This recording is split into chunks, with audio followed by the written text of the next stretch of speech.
Banco do Brasil acaba de divulgar seus resultados. Foi um pouco abaixo do esperado e o mercado já acabou reagindo e derrubando a ação em 4,4%. Mas será que foi um bom resultado? Compensa comprar Banco do Brasil? E quais serão os próximos dividendos e o preço teto para o nosso querido Banco do Brasil? Mas antes, não se esqueça de se inscrever aqui no canal para ficar por dentro de todas as novidades e também se tornar um membro apoiador. Então, de maneira resumida, o que foi que aconteceu? O banco ainda apresentou um bom lucro, porém teve uma queda nos seus resultados comparado ao último trimestre. Aí o mercado acabou se perguntando se é uma qualidade pior, levando em conta que o Banco do Brasil ainda continua entregando bons números, apesar das suas ponderações. Então os analistas de mercado fazem algumas ponderações sobre a perca de qualidade dos resultados, mas ainda assim eles veem como uma ótima oportunidade de investimento. O seu lucro líquido ajustado foi de 9,3 bilhões, uma queda comparada ao último trimestre, porém uma alta de 8,8% comparado ao mesmo trimestre do ano passado, sendo que as suas despesas administrativas subiram 4,9% comparado ao ano passado, porém tiveram uma queda comparado aos últimos trimestres. O retorno sobre o seu patrimônio líquido continuou num bom patamar de 21,7%, o que era 22,5% e foi 21% lá no primeiro trimestre do ano passado. Então, continua ainda com bons resultados em questão de desempenho e em questão de retorno.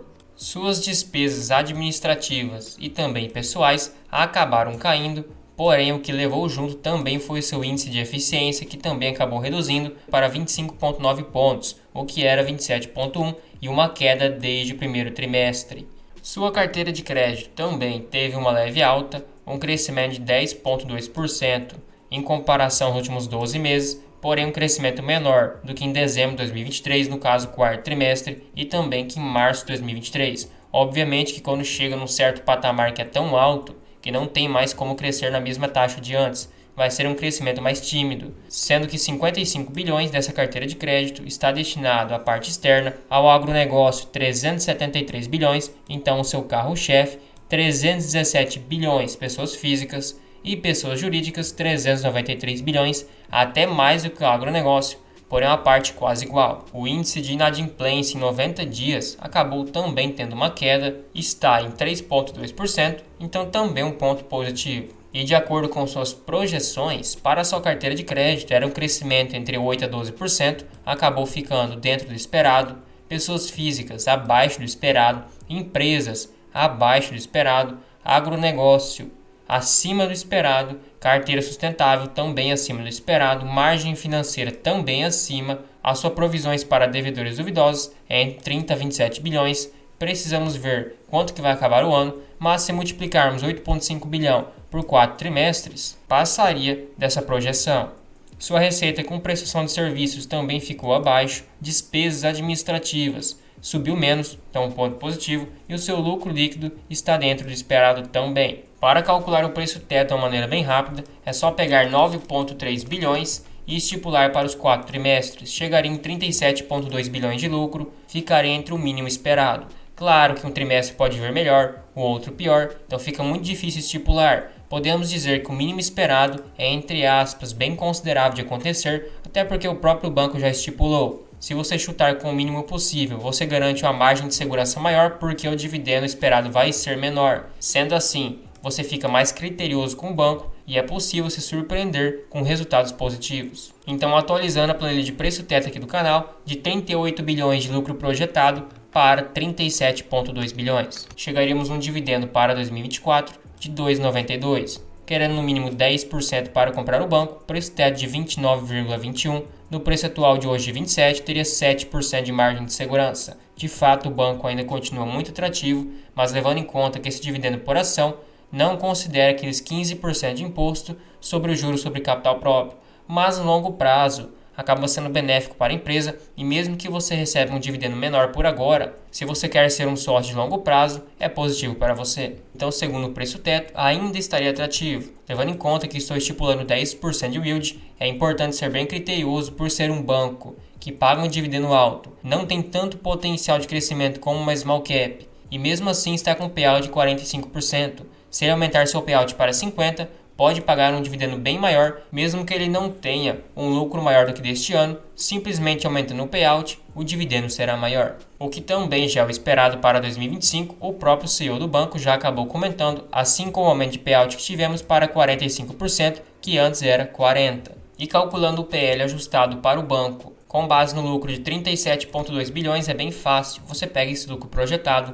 divide pelo total de ações, chegaria num lucro por ação de 6,49. Agora você pega 27,87, que é o preço atual, e divide por 6,49. Ou seja, um PL de 4,29. Até porque primeiramente chegamos no LPA, que é como se fosse se o banco pagasse 100% de payout, quanto tempo que iria demorar para voltar todo o valor que você investiu para você. E esse PL de 4,29 só não é abaixo de 2022 e também 2015.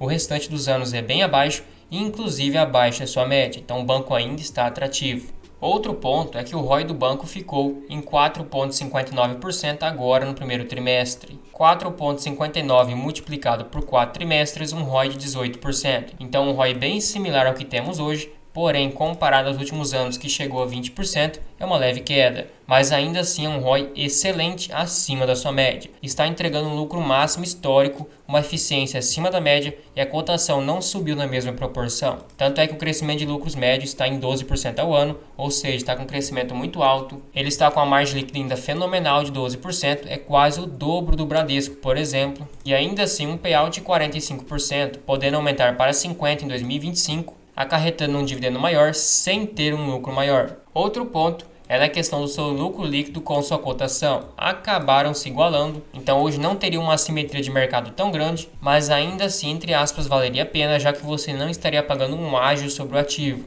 entre aspas, no seu valor justo, mas se ele tiver um crescimento acima do que estamos estipulando, você terá, claro, uma bela valorização e também um bom dividendo, já que o mercado ele reage com base às expectativas. Se forem acima, acaba precificando a ação novamente. Outro ponto foram os dividendos anunciados. Temos um dividendo de 16 centavos e um JCP de 29 centavos. Lembrando que os dividendos serão pagos no dia 21/6/2024. E a Datacom é no dia 11/6, então até esse dia você pode comprar a ação para receber o dividendo. A DataX, ou seja, não tem mais direito, é no dia 12. Então até o dia 11/6 você poderá comprar para receber o dividendo. Mas tome cuidado, não compre simplesmente pelo dividendo, mas sim se você quer se tornar sócio para longo prazo. Os dividendos são a consequência. Então teríamos um dividendo de 41 centavos líquidos. Se formos dividir pela cotação atual de 27,87, daria um yield de quase 1,5%, 1,48%. Levando em conta que o banco já pagou em 2024 1,08%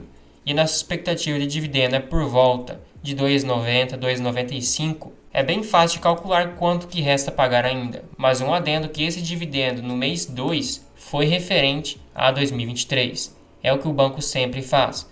Inclusive, em 2025, lá no começo do ano, o primeiro dividendo que ele pagar vai ser referente a 2024. Então, o que o banco de fato já pagou em 2024 referente a este ano foi 58 centavos.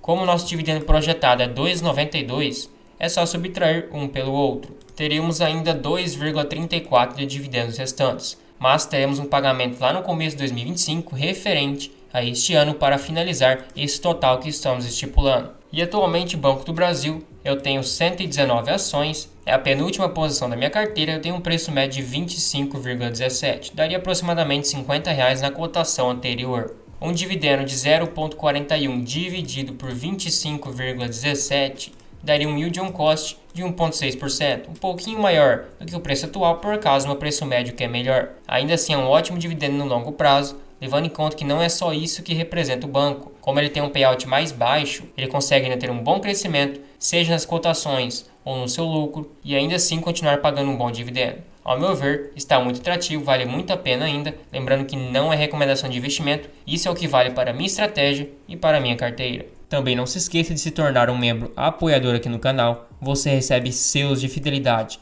para te diferenciar nos comentários, tem prioridade de resposta, acesso a uma planilha de preço teto e a um grupo no WhatsApp exclusivo para membros. Tudo isso por somente R$ 2,99 por mês, fica um valor bem acessível, você nem percebe que está pagando, mas me incentiva demais.